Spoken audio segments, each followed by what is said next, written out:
అందరికీ, అధ్యాపకులకి, ఇతర స్టాఫ్కి మరియు మా సోదర సమానులైన మిత్రులందరికీ నమస్కారం.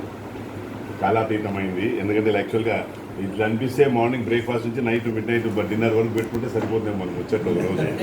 ఐ థింక్ దట్స్ వర్త్ అనిపిస్తుంది. అంటే ఫుల్ గాలాగా ఇన్ఫార్మల్గా ఒక రోజు ఇన్ఫార్మల్గా అందరినీ ఇన్వైట్ చేసి right from breakfast till dinner వరకు విల్ హ్యావ్ ఎ సెలబ్రేషన్. ఇప్పుడు అనిపించింది అట్లా, ఎందుకంటే మెమరీస్. నేను 1977, 80 అండి, 76, 79, 78, 81 ఆ బ్యాచ్లతో కొంచెం మాకు అసోసియేషన్. మిగతా జనరల్గా నాకు పెద్ద అవగాహన లేదు. ఉస్మానియా కాలేజ్ ఇంటర్మీడియట్ చదివాము, సైన్స్ ఇంటర్మీడియట్ కానీ, బట్ ఇక్కడ అందరూ మెజారిటీ ఆఫ్ పీపుల్ అటు షిఫ్ట్ అయిన వాళ్ళమే, కామర్స్కి కానీ లేకపోతే ఆర్ట్స్కి కానీ. సో ఆ ఉస్మానియా కాలేజ్ అంటే దానికి ఒక పేటెంట్ ఉందన్నమాట. ఉస్మానియా కాలేజ్ అంటే వాళ్ళు ఏదో అదిందని. సో మెజారిటీ అక్కడ నుంచి వచ్చిన జీన్స్ కాబట్టి గవర్నమెంట్ కాలేజ్ అయినా ఇప్పుడు అప్పుడు గవర్నమెంట్ కాలేజ్ ఒకటే అండి. సిలోజుబ్ల కాలేజ్ రెసిడెన్షియల్ ఎంటైర్ స్టేట్ది, అండ్ ఎస్టీబీసీ ఉండేది కానీ అది ఒక మిషనరీ ఉంది కోర్స్ తర్వాత. But it's only government degree college ఉంది అది. సో ఎవరైనా డిగ్రీ పోవాలంటే ఇక్కడ. సో 77 చదివాము. మళ్ళీ ఇంతమందిని చూస్తున్నారు మీరు, అంటే గెలాక్సీ ఆఫ్ స్టార్స్ అందరము. ఎందుకంటే అప్పుడు ఏంటంటే చెప్పాను కదా, అప్పుడు లెక్చరర్ అంటే అధ్యాపకులు అంటే lecturers and student we have relationship. అంటే వాళ్ళ వరకు వాళ్ళు ఉండేవాళ్ళు, మేము వరకు అంటే కాన్ఫ్లిక్ట్ నుంచి కాన్ఫ్లిక్టే. But otherwise we have a stronger అంటే ఆనరబుల్గా రెస్పెక్టబుల్ రిలేషన్షిప్ ఉండేది. విభేదించే చోట వాళ్ళు అసలు లెక్చరర్ని పట్టించుకునే వాళ్ళు. మా యొక్క ఇది అంటే అప్పుడు కాలేజ్ లైఫ్ అంటే అసలుకి వర్ణించలేము. ఇప్పుడు ఇంకా ఎవరు ఎన్ని కోట్లు పెట్టినా దొరకదు. ఇప్పుడు ఇంకా మెమరీస్ చేసుకోవాల్సిందే తప్ప ఇప్పుడు పిల్లలకి స్కూల్స్ లేవు, ఎన్విరాన్మెంట్ లేదు అది. సో వాళ్ళ నాణ్యత అట్లే ఉండేది, వాళ్ళ స్టాండర్డ్స్ అట్లే ఉండేవి. మాకేంటంటే అప్పుడు blend of values, blend of standard ఇట్లా రావడం వల్లనే మనము ఈ రకంగా మనము అంటే ఎవరు చెప్పినది కాదు, ఇది సెల్ఫ్గా ఇన్బిల్ట్ అయిపోయి ఆ ఉన్న వాతావరణంతో, వాళ్ళ యొక్క ఎగ్జాంపులరీ బిహేవియర్తో, వాళ్ళ స్టఫ్తో, స్టాండర్డ్స్తో వ్యక్తిగతంగా చదువుకొని ఇట్లా సెల్ఫ్ డిసిప్లిన్గా తయారైన తప్ప ఇక్కడ అంటే ఆ కాలంలో ఎవరు చెప్తారండి, పేరెంట్స్ ఎడ్యుకేటెడ్ కాదు. ఇంకోటి అప్పుడు గలాట్లు ఉండేది, అన్నీ ఉండేవి, వాళ్ళ పెద్ద అవగాహన ఉండేది కాదు. అది అన్నీ ఉన్న అన్నిట్లో A to Z అన్ని ఆల్ఫాబెట్స్లో ఎక్స్పోజర్ ఉన్నా కూడా అందరు ఇక్కడ ఉన్న వాళ్ళందరూ కూడా in their walks of life. I think Nayak కూడా మీ బ్యాచ్ కదా, కృష్ణ నాయక్. సో మీరు ఇక్కడ చదివిన వాళ్ళు లెక్చరర్లు అవుతున్నారు. నాయక్ ఆర్ట్స్, మేము కామర్స్. నేను సో ఈ బికేమ్ ఎడ్యుకేషన్ అకాడమిక్లో vice chancellor of Rayalaseema university, Krishna Nayak. So we are all friends. ఎన్టీకే దేర్ అదర్. సో అన్ని అకాడమిక్గా పోయారు, మళ్ళీ బ్యూరోక్రాట్కి వెళ్ళారు, మళ్ళీ డాక్టర్స్కి వెళ్ళారు. లాట్ ఆఫ్ పీపుల్ పిహెచ్డీస్ చేశారు అండ్ పబ్లిక్ సెక్టర్లో చాలా మంచి పొజిషన్స్లో. బట్ ఏ ఒక్కరు కూడా వాళ్ళ క్రెడెన్షియల్స్తోనే వాళ్ళు రిటైర్ అయినారు. అంటే వాళ్ళ పేర్లు మీరు ఇప్పుడు మా శివభాస్ గారు యూనియన్ బ్యాంక్ అనుకోండి, రాఘవ అనుకోండి, అక్కడ పోయి అన్నప్పుడు వాళ్ళకు ఒక అర్ధగంట సేపు వాళ్ళ గురించి చెప్పాలి, లేకపోతే మా ఆర్గనైజేషన్ పోయినప్పుడు మా గురించి చెప్పాలి, అడ్వకేట్కి పోయినప్పుడు ఒక అంటే హాఫ్ అన్ అవర్ గురించి ఆ వ్యక్తుల గురించి చెప్పాల్సిన ఒక ప్రొఫైల్ ఉన్న వ్యక్తులుగా తయారైనారు. దట్స్ మోర్ ఇంపార్టెంట్ అనేది. మాకు ఎవరు పేరెంట్స్ ఎక్కడ అనంతపురం డిస్ట్రిక్ట్, నాది ఎక్కడికో వచ్చాను, ఇక్కడ ఎక్కడో చదివాను, ఎవరు చెప్పేవాళ్ళు లేరు.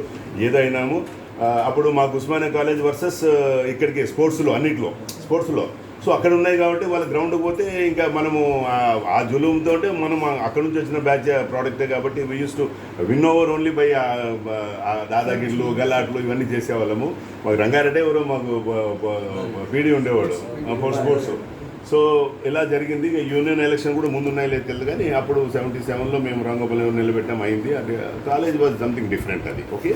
అండ్ నేను అన్ఫార్చునేట్లీ ఇక్కడ టీసీ డిగ్రీ కంప్లీట్ చేయలేకపోయాను, ఎందుకంటే నాకు టీసీ ఇవ్వబడింది 1979లో బికాస్ ఆఫ్ సమ్ కాలేజీలో అది స్పోర్ట్స్లోనే స్టూడెంట్ లెక్చర్ని ఎవరు ఆ పీడీ ఏదో స్టూడెంట్ అక్కడ పోయి హాకీలో ఎందుకు రాలేదు ఆయన. మేము ఆయన మనం ఏదో చేసాము, కొట్టాము. తర్వాత ultimately I complete my graduation in ఆదోనిలో ఫైనల్ ఇయర్. అక్కడ ఒక్కటే ఇన్కమ్ ట్యాక్స్ ఆప్షనల్ ఉండింది. అక్కడ వెతికి అక్కడ లాస్ట్లో ఎవరో తీసుకెళ్ళి చేర్చారు. అయిపోయాక నేను జాయిన్ ఇన్సూరెన్స్ ఓరియంటల్లో డివిజన్ మేనేజర్ రిటైర్ అయినాము. చెప్పుకుంటూ పోతే చాలా చాలా చాలా అంటే అది అన్ఎక్స్ప్లెయినబుల్ అండ్ మోస్ట్ అది మాకే ఒక థ్రిల్ అనిపిస్తుంది, మాకే ఒక అనుభూతి అనమాట. అది అనుభూతి and we have still respect. చెప్పారు కదా తినోపాల్ అన్నప్పుడు ఆయన ఎట్లయితే స్టూడెంట్ వైపు లీడర్గా నిలబడినాడో మళ్ళీ మేము ఆయనకు లీడర్గానే ప్రొటెస్ట్ చేసాం చాలా దానిలో. అసలు నువ్వెంత నేనంత టగ్ ఫర్ స్టిల్ అది ఒక మిషన్ ఉన్నప్పుడు మాత్రము we came together, we came closer. And I think by God's grace అందరూ ఆ వాల్యూస్ ఉన్నాయి కాబట్టి, వాళ్ళ స్టాండర్డ్స్ ఉన్నాయి కాబట్టి ఏదో ఉద్దేశపూర్వకంగా ఈ గోల్లో నడిచిన వాళ్ళు ఎవరు ఎక్కడ లేరు. వాళ్ళకున్న ఆ స్టాండర్డ్స్, వాళ్ళకున్న ఇంటర్నల్ ఆ ఎఫిషియన్సీస్, క్రెడిబిలిటీ వల్లనే వాళ్ళ ప్రతి వాక్ ఆఫ్ లైఫ్లో we'll I think we could conclude our lives. అందులో ఆల్మోస్ట్ వీ రిటైర్డ్. నేను 2021లో రిటైర్ అయినాము.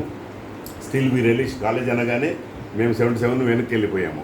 77 వెనక్కి వెళ్ళిపోయాము. అలాగనే అనిపిస్తుంది ఆ కాలేజు. అది మీరు కాలు పెట్టి అదొక అనుభూతి ఇది. Okay. And as you said, మేము ఎట్లయినా ఈ కాలేజ్ ఉన్నంత వరకు what the best we can, ఏమి మనం చేయగలము, మా ఎవరి టైం, టాలెంట్, ట్రెజర్ ఏ ఆస్పెక్ట్లో అయితే కూడా మాకున్న స్కోప్ ప్రకారము అవుతారు.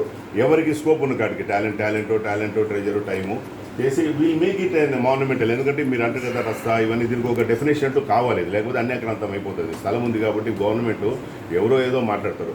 So make it. ఇప్పుడు అక్రెడిషన్ వచ్చింది, ఒక స్టాండర్డ్స్ వచ్చినాయి, and lot of standards have bin.